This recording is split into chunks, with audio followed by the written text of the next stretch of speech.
Hello, this is Odomne, and you're on the YouTube channel of the internet's most notorious ginger man, Thorin. After this Worlds was obviously the one where you went and you joined TSM, and like the story's going to shift a little bit. But as you said, you'd already had it where the year before Mithy was like, we should go and join TSM, let's do it. But you stayed in G2. Right, here's the question I have. First of all, you mentioned earlier about Ocelot, and it's true. Yeah, essentially, the interesting thing about people like Perkz and Ocelot is you can see sort of like their whole character at the beginning as like a story, and it just plays out and shifts in a way, but some things remain true. Right? You make it sound a bit like some people do, like Carlos is like the fucking godfather. Like, he makes you an offer you can't refuse. But then also, when he sells you though, mate, him and Jack are just the fucking best at going out there and sort of like tricking the other hogs and getting the max money, getting all this fucking shit, right? When you came to basically tell him, like, I want to leave, if people don't know, Carlos, I can't believe it took people like Sam Matthews this long to figure this out. Carlos always did the same game. It was like this: while we're winning, and you're all going to think, we're going to win forever,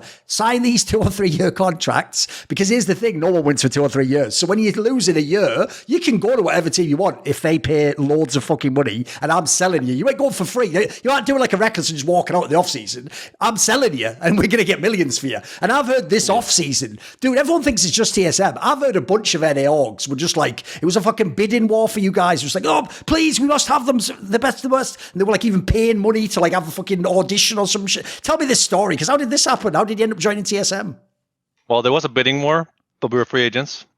Because back then you signed 1 year contracts or 1.5 year contracts. And we had a 1.5 year contract. Yeah. So we're actually free agents. But there was a bidding war. Like every team was talking to us. And almost every single team in both EU and NA. But Mithy wanted to go to TSM really badly. It was his dream in what's it called? In 16. Like before 16 started to go to TSM. I kind of denied it back then by asking him and Amazing to stay. So this time it felt like, I don't know if he would have gone without me. We're still talking about it as a partnership, as a duo. But I felt like this time it felt bad to tell him not to go. I wanted to play with him at the time more than anything. So I was okay with it. Because we played in G2 for now a year and a half. And both years of Worlds, we didn't make it. Back then I also believed the groups was more important than it was. So I felt bad about holding him back from his dream. So we were torn between G2 and TSM that offseason. And at the end, when Carlos came through, he made like a last-minute offer, a really big offer, a lot of money, even nowadays, for EU standards especially. And I really wanted to take it because I had it so good in EU at the time. I had everything going for me at the time. I had a girlfriend. We were winning every single split in EU. We were stacking trophies, building our legacy, blah, blah, blah. Life was good, earning a lot of money, close to family. All these kind of things were just perfect for me. So I was like, I didn't know how good I had it, I think, when I said yes to join TSM. But I didn't want to deny Mithy his dream again. So I said, fuck it, bro, let's go. And we did. TSM and G2 actually offered us even amounts of money, despite being... Yeah, back then there was a lot of money difference. Sure. Today, right? Yeah. But back then it was even bigger comparatively, I guess is the word. So when Carlos came through at the last minute with a massive offer, at the time the biggest EU contract, I believe, must have been. There's no way anyone else was getting more. I really wanted to take it, but we said no to Carlos. And about the Carlos thing, back then he was a lot different than he is now. I mean, obviously. I actually felt like Carlos he really wanted to do the best for us and for the team and stuff. And sure, he had his ways. I don't agree with how he is now as a person or what he's doing now. That's not something I want to talk about. That's fuck that, right? But back then, he really did a lot of things that, like, he came to the team house sometimes, talked to players, and he helped Trick when he was feeling down. Maybe he fucking blackmailed him. Who knows, right? But he made things happen, and he was someone that I respected and listened to because I admired his step down as a player to become, someone who built a really strong organization, right? I will say it, Perkz versus Carlos is a funny comparison because Perkz was a terrible leader in terms of like the org and the business part of the org, but he was a much better person and player than Carlos was. While Carlos was not very successful as a player, or very good, and maybe he was a worse teammate. I think that's obvious. Also, just a toxic guy in solo queue in general. But his business and his leadership on the org side was really, really good. And playing for him was a pleasure back in the day. So I admired him in that sense. Obviously, everyone comes out differently with years, and now he's in Dubai doing God knows what. But yeah, whatever. Here's the transition point, because look, obviously we're going to get into it in a second. The TSM thing didn't go that well, and you've just set it up. You sort of did it in sort of like not the best reason, which is like I'm sort of doing it because he wants to do it, which is not really the best reason to go to another continent. But the worst thing is this, dude. If you do the what if, people don't think this through. Remember, that was the season in season 8 when they got Jankos and fucking Wunder in. Dude, if you guys had stayed, you could already have had like a G2 super team. That could have been like fuck season 9. There could have already been a season 8 G2 super team, right? That would be a pretty crazy lineup on paper, mate. It's one of my biggest regrets is to think about one of my biggest what ifs. If I had stayed in G2 with mithy, we could have had Wunder, Jankos, Perkz, me, and mithy. And then EU would have had like 2 super teams in season 8 and season 9, Fnatic and G2, right? I think that could have probably been the best ever for the West. It actually became the best for the West ever, regardless, but both G2 in 19 and Fnatic in 18 had no competition. There was no one to test them and push them even further, right? That's why the finals were 3-0. They were just out of gas at that point, right? Obviously, Fnatic's World Finals is a bit overrated, like I said before. KT was the real finalists. But Fnatic was still a solid top 3/4 team at that tournament. Yeah, I think in hindsight, I would have loved to see how it would have played out if I had stayed in G2 with mithy. That lineup, Jankos, Perkz, Wunder, and me and mithy. Maybe in the future, mithy would have been a coach for Mickey to become part of G2. Who knows? It could have been crazy. Maybe we could have been the new version of 19 G2, right? You never know. Why not? Or maybe we would have flopped, because one thing I realized at Perkz' wedding, I went there last year in like off season, and I realized that 19 G2 weren't just good players, they were also people that were on the exact same wavelength as people. They were really, really good friends, and they brought, Angel Archer, Duffman, Grabs, their whole staff to the wedding, and they were all sitting at the same table while I was together with mithy, Vulcan, Expect. It's like the other teammate table, basically. I'm not saying I'm the worst teammate of all those. Okay. But first thing, obviously, with his wife, right? But the whole G2 19 was over there, and I was over there, and I was admiring them because they were very, very close. Every single one of them was close, and I realized that sometimes the super team isn't just the 5 best players; it's sometimes just the 5 best people together, and that's still what do you say? It's still how it works today. In EU, there's a lot of super teams. Even in like this Team Liquid thing that went going on last year, like it's not about best players and best positions. It's really more about the personality. That's why maybe if I stayed in G2, that year wouldn't have happened for G2. Maybe we wouldn't have gone to World Finals. Who knows? That's why I don't spend much time regretting that or thinking about what ifs. I just regret going to TSM and to NA because of, we all know I was bad. I played bad. Environment was bad, and whole time was just a bad time. And my biggest regret about it isn't even like the first year or that I played bad. Like everyone has bad years. It happens to the best of us. Even the GOATs, like it took Ruler years to win LCK, right? Sure. It took Deft fucking 10 years to win Worlds. All this kind of stuff. It's fine. Faker did make Worlds in was it 14 or something? Many years after that as well, 2020 or whatever. It happens. But what I regretted was how foolish I was when I signed my contract with TSM. 2 years, no problem. And then the things that happened between 18 and 19, where mithy got kicked from the team while I got forced to stay for changes I didn't want to happen. And then the whole thing just came crashing down. That's where I felt the most like I hated playing back then. I truly hated everything about like my team, where I was at in life, my career and stuff. So it was tough. And obviously it all came crashing down in that one final against Liquid in Game 5. That one we all know about. It was all like sort of like the result of a lot of shit happening. in those years. It was a tough year or two for me mentally as well. Like I felt like I was getting worse as a person and as a player during those times. So that felt like 2 years wasted, where I could have been, at least you can improve while you're losing. As a person, you can improve as a player. But those years, I felt like I regressed. Is that a word? As a player, as a person, I didn't get anywhere. I just got worse, and I didn't accomplish anything. So that's what I regret about that whole move to TSM to NA.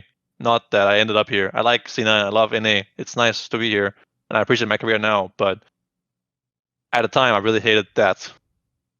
In that first year when you were there, people have heard this story a bunch of times now, like the thing where you had Mike Young was the jungler because for whatever reason, Bjergsen just chose him over like mithy, which now looks like a fucking, that has aged badly. And then there was that whole thing where like, then now mithy is like, not only trying to be a support and understand macro, but like teach someone how to play fucking jungle in LCS. That even just sounds like some clown show shit, mate. Like in that scenario, when you've paid for these players and you're making your own super team, you think just get like a real jungler, just get someone who's good. Like we don't have to worry about. Doesn't that part even just feel like, what the fuck was the point in that year? I mean, yes and no, because the first thing is I actually agreed with Bjergsen and Parf's idea that mithy, someone who doesn't play solo queue, someone who doesn't take the game very serious. It was notorious kind of lazy, yeah. Yes, he goes partying on the weekends, shows up to LCS hangover. It was fair enough to assume that at some point he'll retire like he did.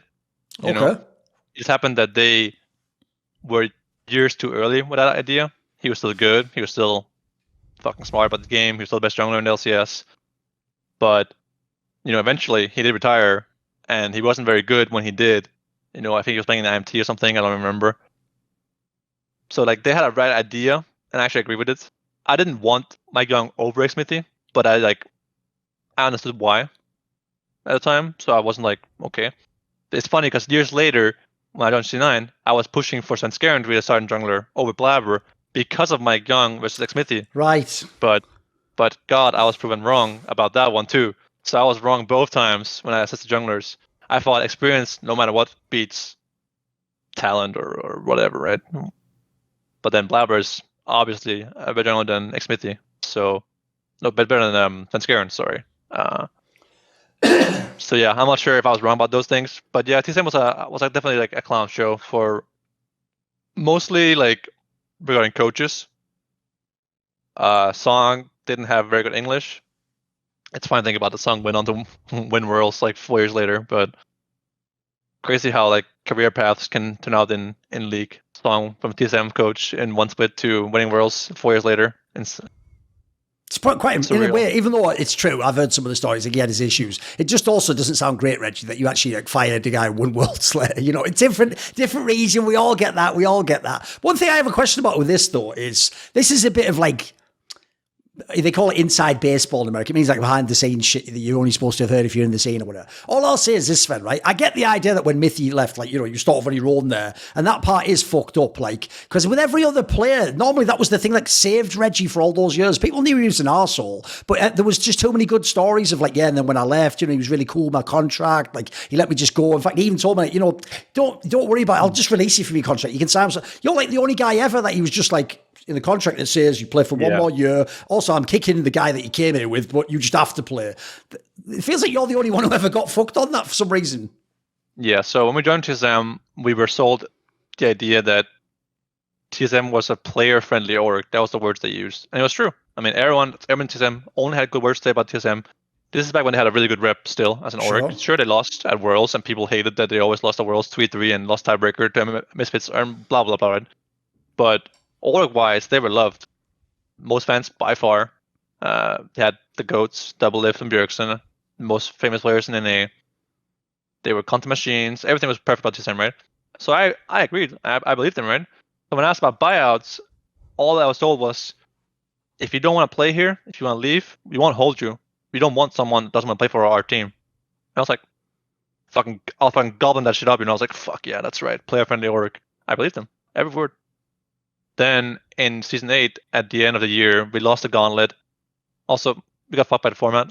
We beat 100 Thieves in the third place match, and they still qualified to Worlds because we had a terrible spring season, and same for Cloud9. So the team that we beat in the third place match went to Worlds on points. So we had to play against Cloud9, who was the second place team in the Oh, 'cause gauntlet. it was the championship point thing. Yeah, sure. Yes, terrible fucking format. And then we didn't go to Worlds. And I remember after we didn't go to Worlds, I told Parf, I hate NA. Even if we had won and gone to Worlds and done well there, I would still tell you that I don't want to play here because I don't like playing in NA, the culture, the people. I had no friends. Like in EU LCS in 15, 16, 17, people would just go to the same bar or same like area every single weekend after the second day of LCS. Yes. And just meet there. There was no like it's like a social scene, talking. right? Yeah, you would just go there and people would just be there. There was no calling people, hey, what's up? There was no like parties. You would just go to the same place every week and hang out. And it was really important for me to have that. In NA, people were very private. Everything was held at someone's house, someone's apartment, or whatever. So I didn't have any life. I had no friends, no girlfriend. That went to shit. And then I realized I'm just not happy here. People aren't like me at all. I don't fit in, kind of thing. So I asked Parf to just let me leave back to EU. I watched Worlds that year as well, and I was hoping I could join G2. This was way later, but I told Parf the day after we lost Gauntlet that I wanted to leave. And regardless of outcome, I wanted to leave. And he told me he will try. Fast forward, he says that they couldn't get anyone. Parf wanted to sell me and get someone else, but he couldn't find someone that was, his words were, a suitable replacement. Which, honestly, from a business point of view, I understand it. Like, selling a good player to get a worse player isn't worth it. They wanted to get upset, Hansama, they didn't want to come. They couldn't find anyone that was, like, good enough in their eyes, so they just decided to jail me. To be fair, like, I signed a contract, and it's fair enough. Yeah. Like, honestly, like, if I was them, I might have done the same thing. I still hate them for it, because of what I was promised. Yeah. But I understand why they did it. But then the biggest problem I had wasn't that. It was that there was a lot of problems with Hanser in the team. So the org agreed that they wanted to replace Hanser with someone, and to get someone to replace him, they had to remove mithy to get an import slot. Right. To get Broken Blade. Right. Now Broken Blade, obviously a good player, obviously turned out to be LCS champion and LCS champion, gone to Worlds, done well for himself. But at the time, he was a random from Turkey. Yeah, TCL or whatever, yeah. Yeah. And I didn't think it was worth it to kick mithy, my only support player in my whole career, just to get Broken Blade over Hanser, despite the problems that some people had with Hanser. So I felt like TSM just fucked me in every way possible, right? Like, not only did they jail me, which is fair enough, well, whatever, then they kick mithy against my wishes, and then they get Broken Blade. It seemed all like, this is what you're kicking him for? You're screwing my whole like life over to get this guy? Now, obviously, I love Broken Blade. He's a really good guy. One of my best friends in esports, like best teammates I've ever had. One of them, at least. So I didn't mind in hindsight, but holy fuck was I pissed that year about that whole offseason, how things went down. And yeah, I mean, obviously, like, that whole year was a fiesta. We had Greg and Acadian as junglers. We played Acadian in Spring Split because Greg had wrist issues. But then I griefed the Spring Finals. I still feel guilty about that one. I think that my teammates deserved to win. Was it just like a brain fart moment? Like, did you actually, was there some actual plausible reason why you did those moves? I don't remember. I just felt safe, you know, like, it's kind of like a thing where the more safety tools you have, QSS, SRE, Flash, the more you think you can do. You know, back then, I think I just wanted to get some gold off Kleptomancy. Like, hit 1Q, get some gold, leave. I don't remember the moment that well. Actually, I remember games from like 8 years ago, like it was yesterday. But that game, I just don't remember at all. Your brain's it's like trauma. It's protecting you from it. Literally, I think so. I remember game 1. Okay. I remember game 2, 3, 4. But right. that moment in that game, I don't remember at all. It's kind of weird, but I don't hate myself for it. I think it sucks for my teammates. They didn't win. You know, I think Acadian, I think Smoothie, like. Could have changed everything if they win, right? Yeah, it would have. Possibly. Yeah. I mean, I don't think we would have gone to MSI and done as well as TL did, beating IG and stuff. I think we had a fluke to even get to the finals. But, you know, we got a reverse sweep on C9 in the semis before finals. So I think it was a fluke, the whole thing, but we could have won the series if I had played better. To be fair, game 3 and 4 were griefed by different people than me. Like Acadia and Bjergsen solo lost the game 4, I think it was, the game they played Rek'Sai, Sandra against Cillian Garner, and they got 2v2 double killed and stuff like that, right? So I don't think the final was only my fault, but if I had played better, we would have won. That's a mindset I always had, that you can't control what other people, but if I had played better in the finals, we would have won, right? So while I shouldn't be blamed by everyone else only, I only blame myself. Do you think is it kind of bullshit though that like that moment they tried to make that like define you basically, even though you've won championships since? It's like I noticed what they do now is this, dude. They'll actually let you, like in C9, you could be the best ADC. They'll say you're the all pro one, but the second you do another bad death or you lose a game, it's like you said before. It just goes back to like, oh, he's always in it. They make it sound like it's that game every time. Yes, there was a lot of rewriting history after that finals. There was a lot of like making it seem like I had a tendency to get caught, which I really didn't have at all. It just happened like that one time, and then everyone gets caught here and there. It just happens to everyone. But when I did it, it was a big deal always, and I felt like people held it over my head for a long time in a serious way. So that was kind of triggering me when I was in TSM and even 9 years later, right? But I didn't care much about it, honestly. Like, I had fun doing the thing to Jensen. I don't regret it. I loved every part of it, and in hindsight, knowing the outcome, I wouldn't change anything about the finals. It's just how it is, Sometimes you fuck things up. The fact that mine happened in game 5 is what it is. I don't think about it much at all, honestly. I hated my life for a couple of days, but I moved on, and I'm good with it. I won the LCS the literal year later, same split. So that's when I guess I finally put it all to rest. I became the first player to win EU and NA, both LCSs, and I was like, yeah, I'm good now.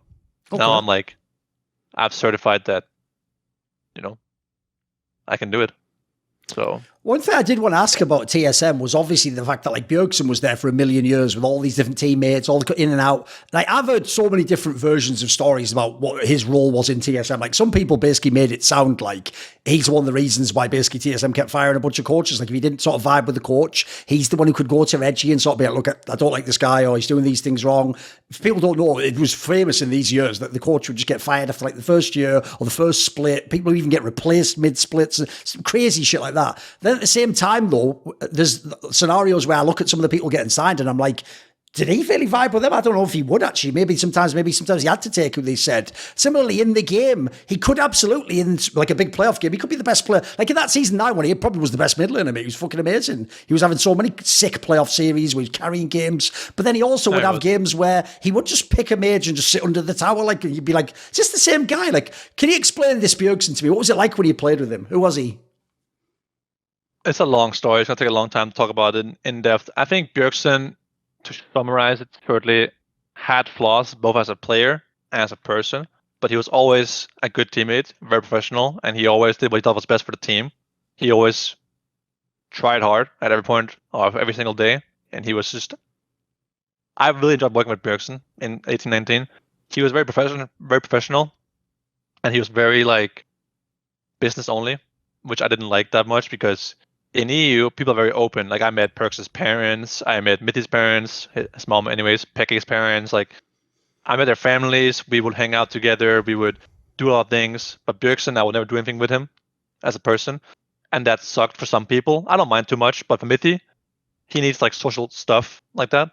So some teams are different. In NA, people are a lot more private back then than they were in EU. People were very open and just, I guess it's just how it is culturally. But as for the coaches stuff and the play stuff, Bjergsen never like single-handedly decided anything from my perspective. But Reginald did a lot of bad moves when the team was losing. The worst thing that happened in TSM would be when we go 0-2. Okay, next week, again, 0-2. Next week, 1-1. And then it happens. Reginald comes in, watches scrims, starts flooding our reviews with like bad takes, wrong takes, and starts having this massive presence in the room, this like uncomfortable presence of whatever he says, you have to just agree with it so that you can move on quickly so that he won't take up more time in the review, so you can talk about something useful. It became a trend in later years when I left the team. I talked to their players and they asked them like, does Parv still tell new people to not disagree with Reginald? And they're like, yeah. They tell you like, just don't say anything, just agree, and then you move on, so he will stop talking and you can start talking about something useful faster. And I was like, damn. You know, like when Bjergsen and Parv tell you to not argue with him because it's that bad, it's a problem, right? Yeah. So that's one thing. Reginald would do that a lot, where if you're losing, he would come to the scrims, give bad takes about Bjergsen shouldn't play TF, Broken Blade sucks to Sana, talk about communication, ask you why you don't dodge Kaiser Q, even though it's targeted. this kind of shit, right? Just a lot of really shit takes, Classic. bad takes, and it was the big problem for me because he would come in, make things worse when you have to really use your time in review to talk about something useful, and you just couldn't. So that was the problem. And he would also undermine the coaches really hard, whether it was Song, whether it was Six, whether it was Lost Boy or Parv, and what was his name, Goldman. All the people that we had were just like sitting there watching him waste our time. So I worked with some big bosses in esports, Becky, Carlos, Jack, Reginald, and they all have their qualities, good and bad. But none of the CEOs would ever step into the actual game, despite two of them being ex-pro players as well, and better than Reginald as well, for what it's worth it, right? So it was weird for me to see him just come into our house and start, just machine gunning bad takes. Blah, blah, blah. I was like, what the fuck, man? What's going on here? So we had a clash one time that getting into isn't that important. But yeah, a lot of the rash decisions were made by Reginald like that. I always supported Bjergsen's ideas for the most part. I agree with most of his takes about rosters, about coaching staff, and this kind of stuff. Song wasn't fit to run the team because of his English ability was really bad in 2018. And he also just said the words to me that he gave up on Mike Young in the middle of the split. He thought he was just too bad. So that's not going to work, right? I don't even remember who was our coach in 2018. Was it Parv? I don't know. So that's how bad it was. I don't remember that year, that summer split. Maybe it was Parv. Last point, maybe. I think we got 6 in 2019. Yes, from what I remember. So actually, let me just fucking. It looks like it was Song and Path. Yeah. Let me see here. And Lost Boy was there at one point in time in summer. TSM 2018-19 finals. Let's see who's behind us. I'm not gonna watch the game. Oh, Game 5 finals. The first one that comes up. And there was Peter Zhang in Season 9 as well. Oh, Peter Zhang. He was still there. Oh, what a shit, man. The king. Yeah, it's Six and Goldman in 2019. I thought Six was not a bad coach. I think he made some wrong decisions regarding the Greg Acadian situation. I personally thought we should have started with Greg, but then he got a wrist injury. So then we started with Acadian. Then we made finals and we lost. My bad, guys. I think we should have started Acadian in summer as well, because we had a fluke, went to finals, almost won. Nice. At this point, I thought it would be better to just keep Acadian playing the whole time instead of being nice and giving Greg a chance, because we were just wasting games to test Greg. And the way they were doing it was also bad. They were like basing off of wins, but you're playing against different strength of schedule, right? Yeah. So it was just like such a, what the fuck is this even, like, you're basing it off of wins? But bro, like, they're playing as different teams, different strength of schedule, right? So that was just fucking stupid. And then we have Rift Rivals coming up, and we use Rift Rivals as a final decision maker to who should be starting. And then when things didn't work out, because we had like spent the whole summer split griefing ourselves with trying different junglers in scrims and in LCS, we finally just randomly moved up Spica from our academy team, I think he was, in the middle of the gauntlet after we lost in summer playoffs to C9, maybe? I don't remember. A clutch. Yeah, that was in the gauntlet, but C9 in playoffs. I think it was both. Fair enough. It's possible. And then we sub in Spica, who I actually agree with the decision too, because things just weren't working for us. We couldn't scrim, we couldn't win anything. So like the whole year was a mess because of decisions that were made. But I agree with some of them. Like the Spica situation I agree with. And I think we replaced our coach for summer as well. I don't know why we did that, to be fair. that was a mistake, I think. There was a lot of like irrational, we lost, change something fast kind of decisions made. And whereas in G2, we lost, stuck together for a whole year, right? After Worlds. No rush changes. We had a really tough time in 2017 after IEM with burnout, with people feeling homesick. But we talked about it, we pushed through, stuck together, and we got better as a result of it. So TSM was a very different situation where like there was a rush change every 6 months. We had like 4 junglers in 2 years. That's a problem, I think. So yeah, TSM was a mess, rightfully so. But I don't think it was Bjergsen's fault at all. I think that for the most part, I mean, I'm sure he had of all the players in TSM, he had the most say, for sure. Don't get me wrong here, right? Like, if he wanted something, there would have to be a lot of people against him for it to not happen. But for the most part, I agree with most of his decisions or his takes and his ideas. And I think it's true that he regressed as a player. Most people do, to be fair. And he became... he always hated the words passive. Even though that's what he became in the end, towards later years. But he really always just did what he thought was best. And he did come out clutch in some series for us. But he was the only reason we were in Spring Finals in 19 in the first place. Yes. He hard carried. I remember we were 0-2 down 5 gold, and he had this Akali TP flank on C9, against C9 in the 19 playoffs, right? Spring playoffs. He was the reason we were there in the first place, like I said. He hard carried a lot of moments for us. Sure, he was not good at Urgot and was it Aatrox in the season 9 or 8 gauntlet if the Worlds Rookie inside 1 Worlds, right? But I don't know. I think he was a great player and a good teammate, and I enjoyed playing with him so much that I wanted him to join C9 in 2022. Yeah, if people don't know, he could have... It was TL or C9 he was choosing between, right? The TL year, yeah. In hindsight, I'm very happy he didn't. It's such to say, but it's true. Jensen was someone I'd rather play with. In hindsight, I didn't actually know how much Jensen and I got along. Because I never actually talked to Jensen personally before 2022. He's my teammates. I talked to him the first time for real at Worlds 2021, after they lost... TL lost in Iceland, right? We're in the lobby talking together, and that's the first time I actually talked to him after the whole, thing. So I realized how much I got along with him. But yeah, I thought Bjergsen was a class act, professional, and a good player and teammate. But he had his flaws, both as a person, as a player. We all do. But I admired some of his attributes, whatever you call it, and I thought some of them he could improve on. I think that's the case for every player, but I don't think he was the reason TSM was ran into the ground. I think most of that is on Reginald being too involved. And I remember when Bjerg became a coach for TSM in 2021. Yep. Was it? Yeah.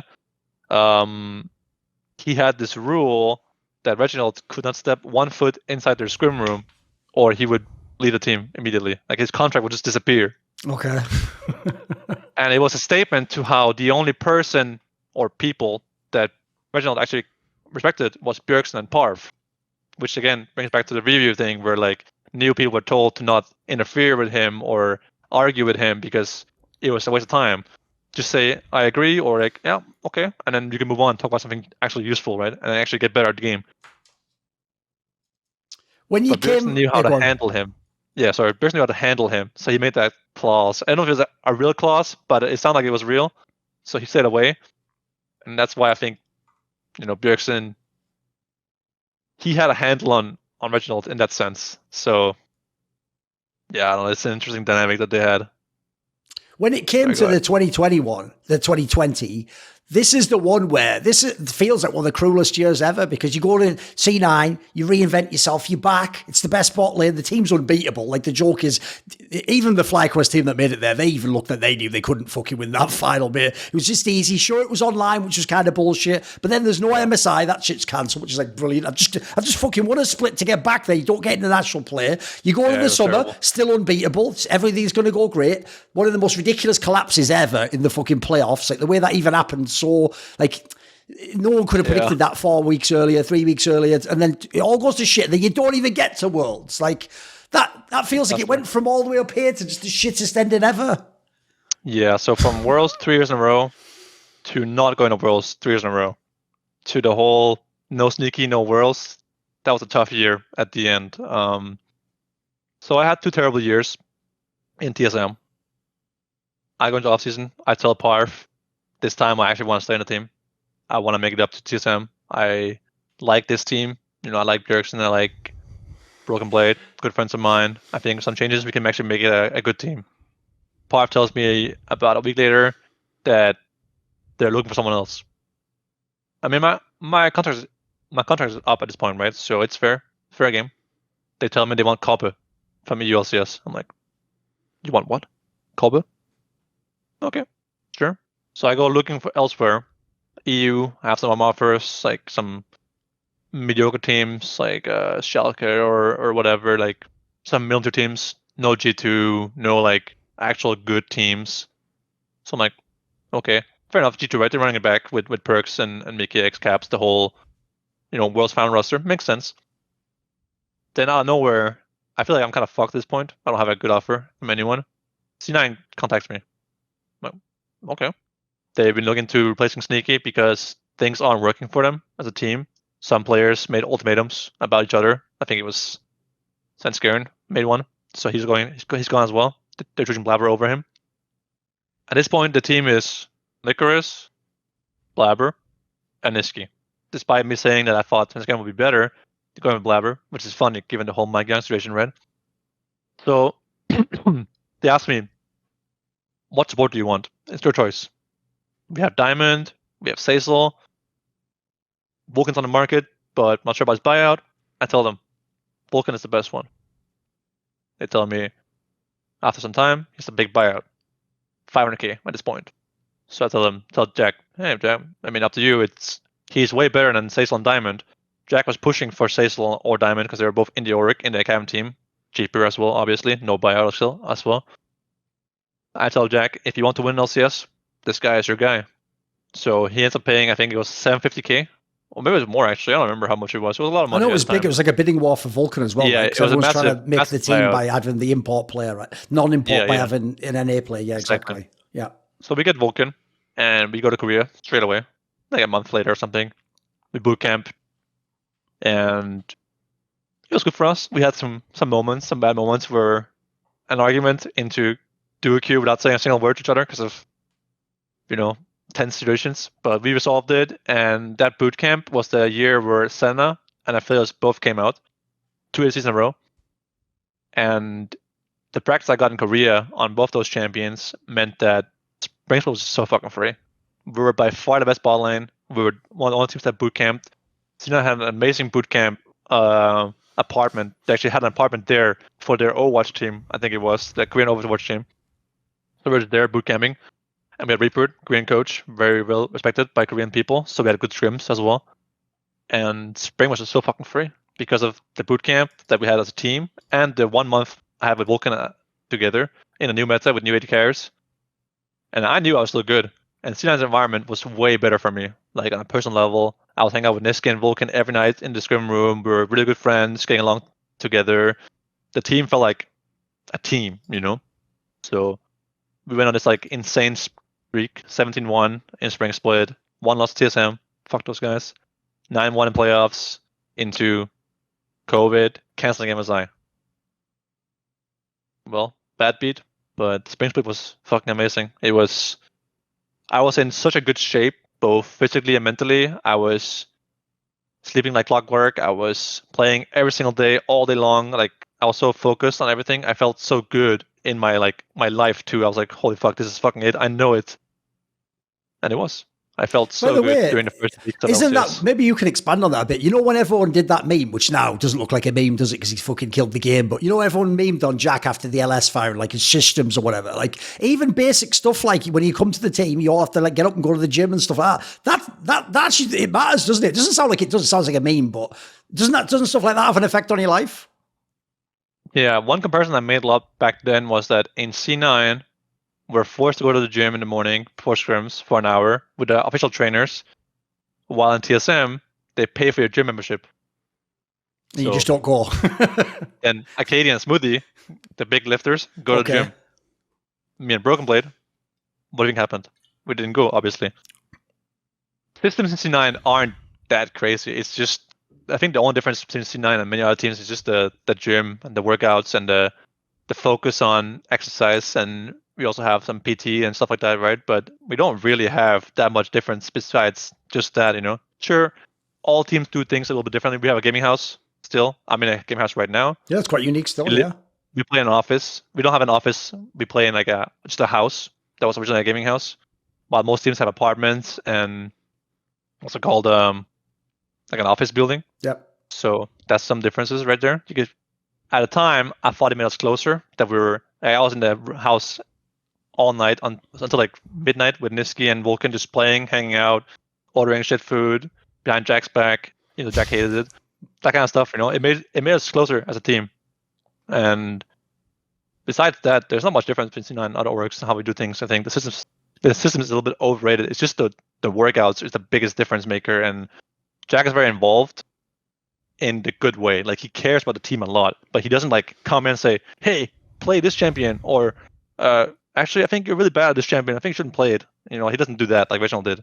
But he's very involved. Like, he watches all our scrims. He cares who we book scrims with. He asks questions, but he let Reaper do his thing. Like, he had full trust in Reaper in that year to book all his scrims, to how much we scrimmed, when we scrimmed, night blocks, everything. Full confidence. And I like that Jack was like involved, but not actually doing things himself. So it was a very different breath of fresh air from TSM. When you said there that this was the dreaded Aphelios season, right?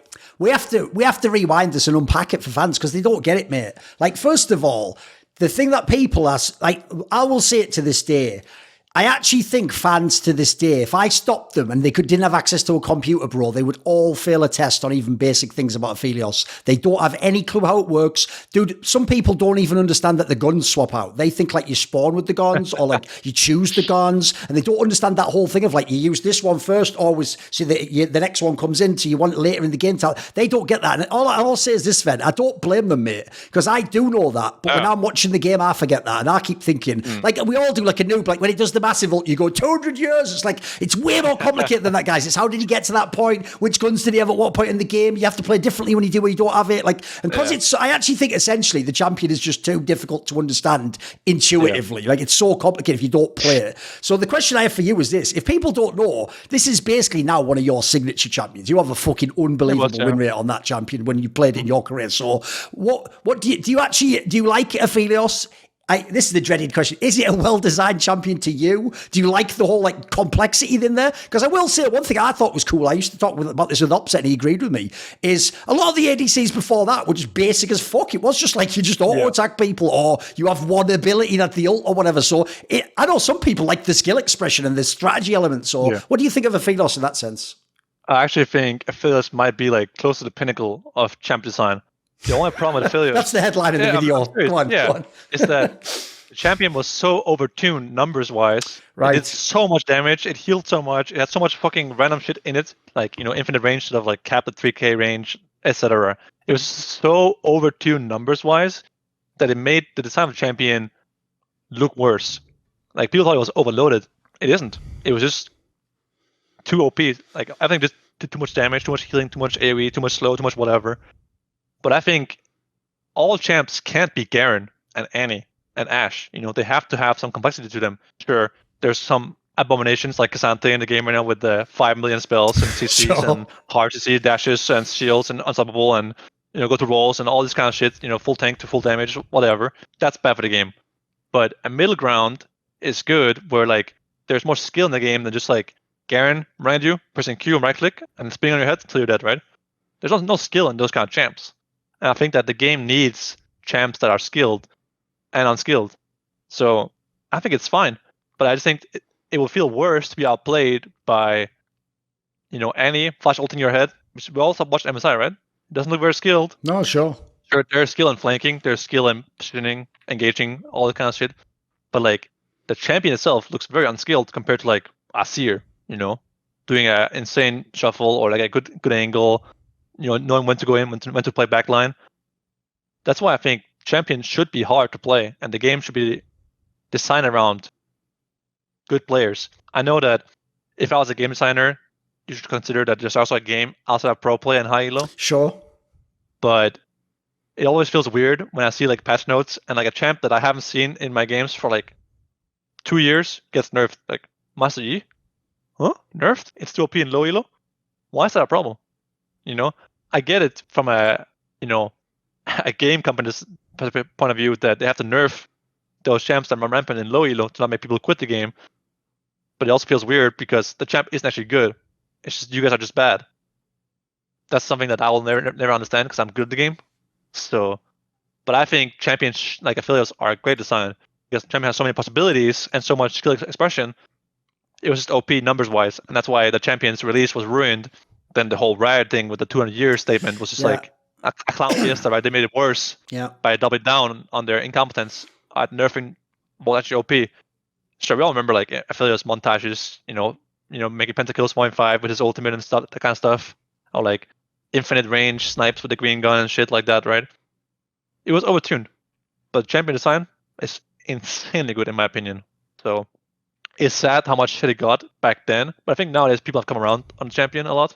They don't complain as much now, if to be real. Right? Here's the thing, though. This obviously transitioned to another question. This is the segment of the show where I allow every ADC to complain a little bit about how the game's changed. It's not the old days. Because one of the reasons I actually had to learn, look, I was talking to mega biased people like Upset, but one of the things, how they convinced me that Aphelios was good, was they did point out to me that, like, I also need, like, loads of tools and, like, abilities and stuff, because the game isn't like Season 5. Like, it's not like I play and I'm like Justana and I'm like, right, so there's like a Malphite could ult me, there's like a Rek'Sai could jump up in the middle of the fight and then LeBlanc's dodging. But aside from that, essentially, like if my team peels for me, if they get on top of the fucking other ADC or the LeBlanc or CC it, I know what to do. I can go in like the dream, essentially the dream ADC fight is you go in and you're like perfectly on the range, you're doing every ability, you jump out, you burn your flash, you only use the cleanse on the right, everyone knows like that fight. I have to say, if you go and watch ADC from about Season 8 onwards, that hadn't existed for years at that point in time. Like Season 8 and Season 9 is like, you are on the same bloody champion like Tristana or something, but when you go in, it's like Akali comes in and then like fucking the Aatrox in, like it was mental, mate. Some of those fights were ridiculous. Every role was overtuned to fuck. Like even the support could be Pike just coming in on your head. Like they had actually said, look, this is the designated widening section, but it wasn't the same ADC fights anymore. Like being ADC was very different in those team fights, right? Yeah. I mean, yeah, I agree with you. I think that Senna and Aphelios were both good designs, just extremely overtuned, and that made it look like shit, made the role seem overpowered, but the game was in a good spot, I think, in terms of champion design and everything back then. It's just the balance team and design team in Riot have very often clashed on making champs not balanced. So that's the main issue I have with it. And I think you're right that like the game in that era was actually pretty good in terms of like all the roles felt good to me, at least from how I remember it. Top lane nowadays seems like a shit role to most people, but back then it was really OP. For sure. Because of Aatrox and Urgot and shit. But yeah, I think the meta was good in Season 8, Season 9, Season 10. Besides the whole funneling and Sonataric shit, and the whole bot lane fiasco that happened in Season 8 in Spring Split. But like around that time, after Aphelios, I think the game was in a good state besides the champion balance itself. You mentioned it before. You wanted Vulcan. This was the guy you said you were going to get. I could see why the style you want to play of ADC would pick this guy. He's playing all the fucking like engaged champs. He's making all the balls he has play. It's basically like old Mithy back in the day when he had the hands. Like, so give me the angle on Vulcan, because I do think actually the area he gets a bit underrated is this. He is a real NA player, but he actually was legitimately like bordering on like world class. Like he could play with the top tier. It wasn't just like, oh, it's the NA player, but like he's the one who's the crap one and the imports to go to. This guy was good. I mean, I knew after playing as him in the Gauntlet that he was good. I had talent. Obviously, Clutch Gaming went 0-6 at Worlds, and did they? Right, 0-6 on 1-5? Yes, they did. They bombed out of Worlds. Maybe 1-5 or something. Yeah. Okay. Yeah. But I knew he had talent. So I was like, yeah, get this guy. He's fucking good. Also, NA supports at the time weren't very good, I think. Aftermove wasn't what he was. Biofrost was like kind of vegan as a player. Smoothie, I would play with him. We got along well personally, but we weren't it together, you know? Core was in TL. Let's get Vulcan. I actually thought he was the best of them all, besides Core at the time. I also had the most talent, so I knew he could get better and better over time. And that was it. I told Jack, get him. He told me, you think he's worth it? I told him, if we get this guy, we'll win LCS. And we did. The year was tough because of what happened in summer, and MSI should have been our wake-up call. Like, in hindsight, I was kind of it would have been nice if MSI had happened, and we would have gotten to MSI, gotten reality checked that we weren't as good as we thought we were, and then learned from it and improved like we did in G2, right? But MSI being cancelled and us going 9-0 in summer made us so fucking cocky and overconfident that we didn't realize how many problems we had because we were just outplaying people. Then the meta started changing in summer and it didn't favor us at all. All the champs that we were good at became worse and worse. And suddenly we were like, oh shit, we aren't the best team anymore. And then it was too late at this point. We'd already gotten too complacent as a team. I think Reaper also slacked off pretty hard in summer, and some things happened between him and Jack, and he got fired after summer 2020, and it kind of broke Jack's trust a bit, because Jack had a lot of faith in Reaper. He let him do everything he wanted. And then when Reaper broke that trust by being complacent in summer, he kind of just fell apart, you know, and Jack never had the same trust at first for coaches like Mithy or coaches like LS or Max Waldo. I could tell he was more involved personally, which I don't mind, honestly. Like I like it. He's not like too forceful in that sense. But with Reaper, it was like I could really tell how much he respected his opinion and his takes. So it was weird how that happened that year. It was from going from, you know, we were like 36-2 in summer. Something like that. In that year, right? We're 9-0 in summer split, and we didn't make Worlds. It was unreal. Yeah, I don't know. When the next year, the off season happened because there was no Worlds, do you remember the moment when Jack just told you, "Yeah, I've got Perkz, by the way"? Yeah. So in the off season, because if people don't know, it could have been like fucking Niski could have stayed, Parlour Fox could have got promoted. Like, there's a bunch of options they could have gone with, but they obviously did the big signing, right?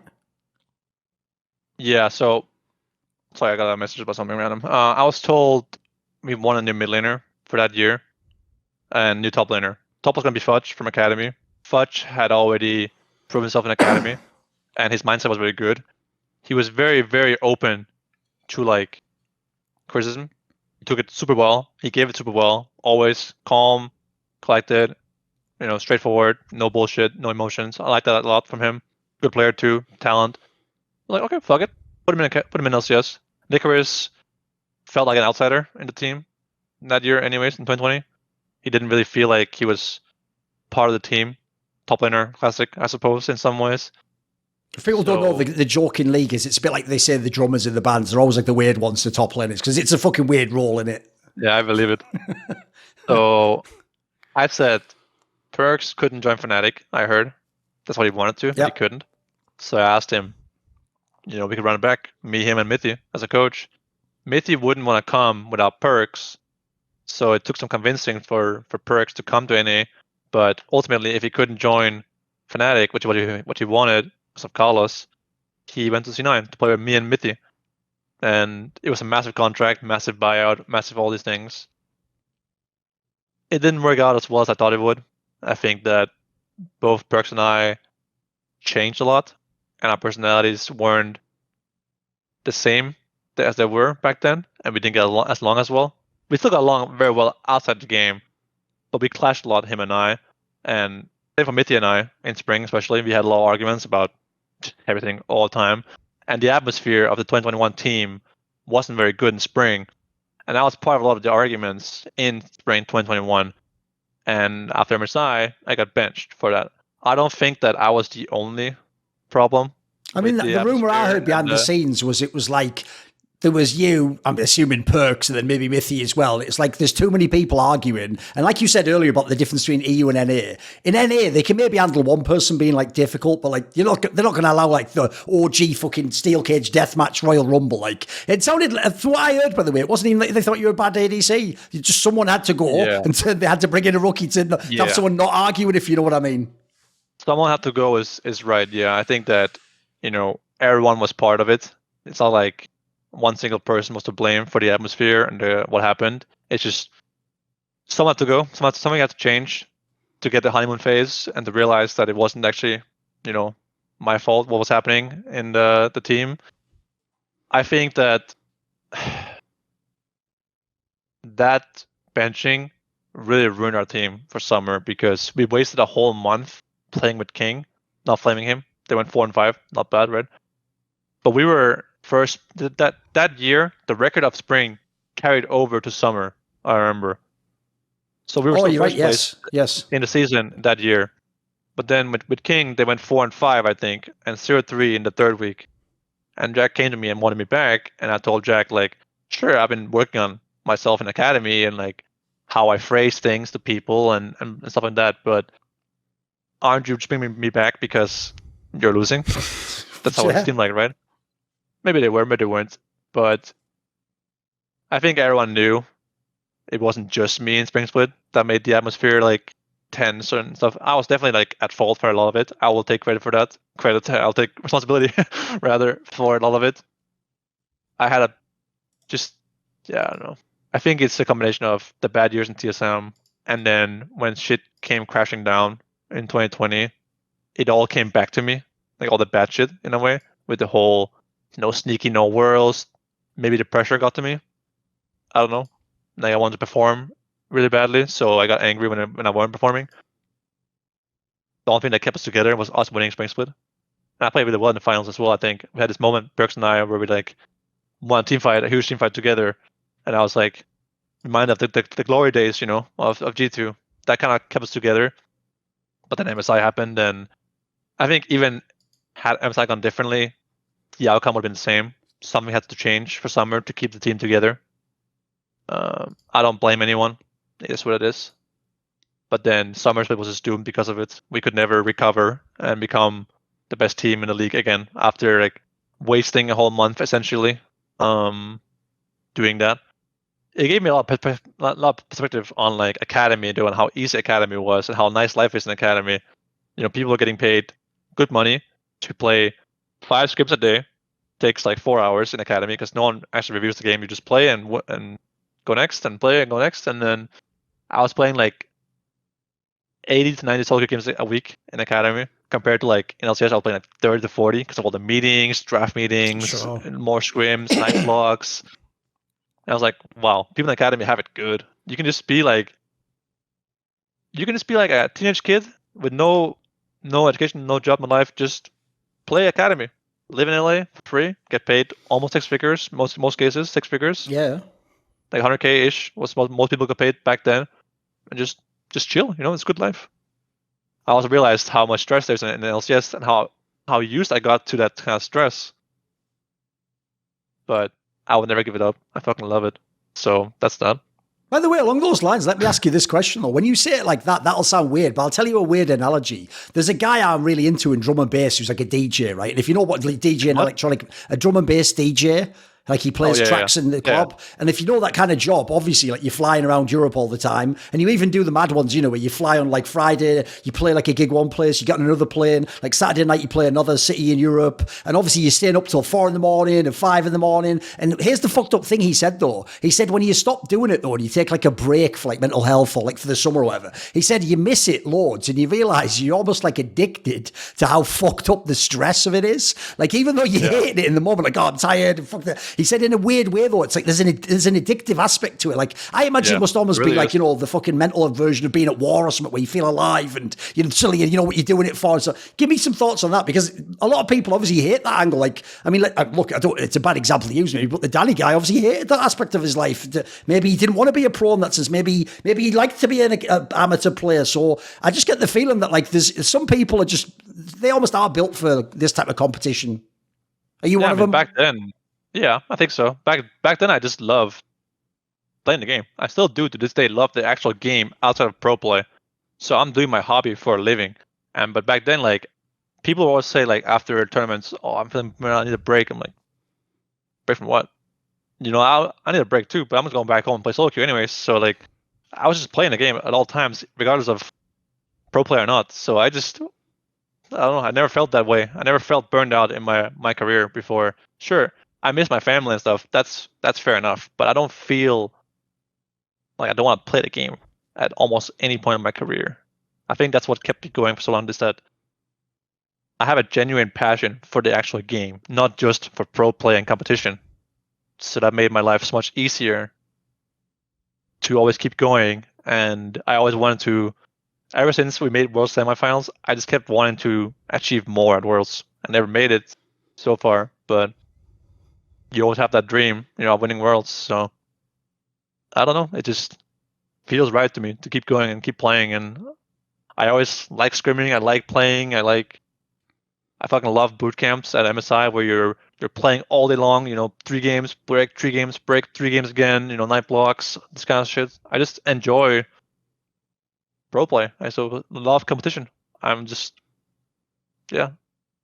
Even though passion. Even though you said earlier that like very interesting angle on like sometimes making out of groups is overrated and all that, I feel like this one in season 11 that has to be fucking epic. So people forget this is the one where I always describe it like this. The reason it's so sick that Cloud9 made it out is because on paper you're the bad team in the group. Like it's like Damwon and FPX are literally supposed to be the 2 favourites for the whole tournament. Even Rogue is actually at that point in time supposed to be like pretty good, and they're going to be good. And then the joke is it's actually you're the fucking meme team that's supposed to be like the equivalent of the wild card. And this was the one where if you remember you just went 0-3 the first where you do the separate days, and then it was that thing where you play them all on the second week's the one day you play it all, and that must have just been like the most fucking miraculous day ever, right? What the fuck was that like, beating FPX, getting that through the tiebreakers? Give me some thoughts on this group stage. It seems wild, dude.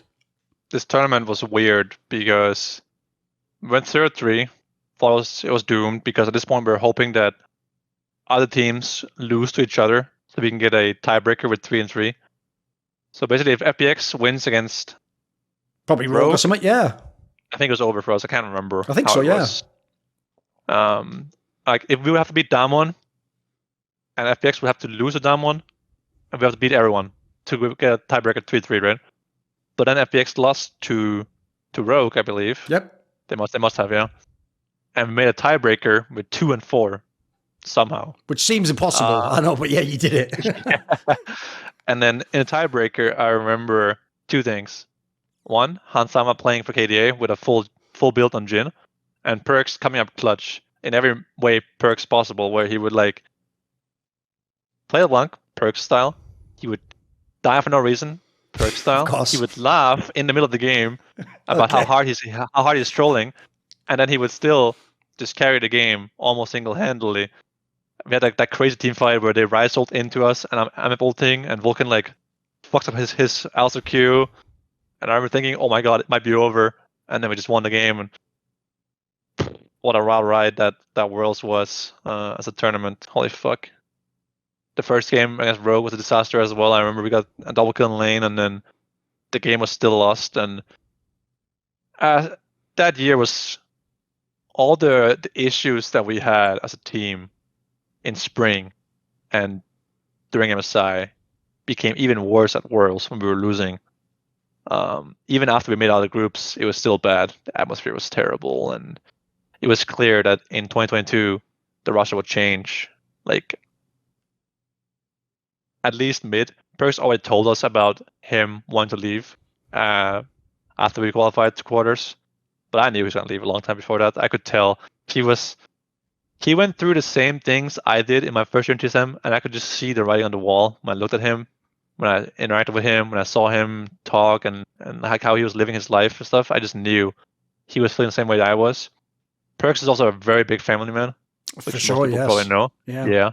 And he's religious and stuff. So he told me about how this girl, his school crush or something, he wanted to be with her and he wanted to be with her forever. And I respect that a lot. I'm happy for him. Went to his wedding and there's no hard feelings there. We didn't get along as well in 2021 as we did in 17, 16, and that's fine. I don't hold against him at all. We all do what we think is best for ourselves. Esports is a ruthless business, right? You can't think you owe people anything. So yeah, I mean, he carried us hard that Worlds on that one game at least. I don't remember the other games. I think he carried in the FX game as well, or Blabber did maybe. But yeah, we made out a group somehow because we 3-0'd in classic Western style, against East. And the groups thing, it doesn't really matter, whether you're losing groups or you get 3-0 in quarters by the first decent team you play against, right? Like I mentioned earlier in this talk, but it was still something magical about it. At least quarterfinals it's better than nothing, I suppose. Yes. By the way, on that Perkz thing, here's the question I have. It's one of the reasons why, even in these last few years, where he's also had the occasional dodgy split or times when he fucked up in a playoff game. By the way, he still ints like a motherfucker, but that's just part of his game, as you said. It's almost like he has to hit the power spike where he's inted enough that then he just becomes like an anime character. He just becomes unbeatable. That's the question I have, though. Is part of the reason I always double down on him. I'll probably double down to the fucking end, mate. I don't care if I look like the shittest analyst ever. But here's the reason why, Sven. It's because I do think he has some super unique quality that I've seen in maybe five, maybe 3 Western players ever. Actually, Soaz had it a little bit, where it doesn't matter how the game is going, it doesn't matter how their lane is going, they can just find a way late in the game. They just do the genius move that wins the game. It really does look like they're an anime. They've got the plot armor, mate. What would you say to that? Because I thought it was crazy some of the fucking times I've seen him just pull a game out of the fire, as you said. It should just be lost. I think these days the word GOAT is very overrated, and I hate how much people use it. But in the talk about the EU, or the Western, we should say, GOATs, Perkz, and Caps, for me, there's no doubt about it that it's Perkz because of the amount of stuff that he does for his team outside of the actual game. Perkz made teams happen. The only reason G2, Zven, and mithy ever happened because of Perkz. The only reason, 2019 G2, the best team in the West ever, happened because of Perkz. Role-playing himself to a different role. Sure, he got lucky that his best champions were Meta, Kai'Sa, and Saya, and stuff like that. And things did go their way, but he made a crazy risk to get the best player at the time, Caps, in his own team. He knew that, watching Season 8, that maybe he couldn't beat Caps, but he made the best thing ever happen by putting himself in the ADC role, replacing his worst teammate. The worst part about their team was the ball-in, right? And getting Caps on the team and making the best team West has ever seen. That's some stuff that no one else would do the same way he would do it. And then ultimately, the team that he made G2, right? He made them get to the LCS. He made them win a first title 4 in a row. Then go to MSI finals and win. And then suddenly he was replaced himself, right? I think that the career path he's taken is crazily filled with bumps, and he always managed to persevere through all the hate he got in 16 from MSI G2A to the pool party shit to 1-5 Worlds. For me, he's the best player for all the stuff that he's done behind the scenes that people don't know about. And he's just a fucking great teammate in general. And he's one that, I can tell you this as well. There is no other player in the LEC that would bring so many people from all the world to his wedding in the offseason like that. There was the entire 19G2, me, Expect from Cumbria, came from fucking the army, straight out the army to Perkz's wedding. Me, mithy, Vulcan, Vitality was there, Neo, Bo, Photon, all these people were there for him, right?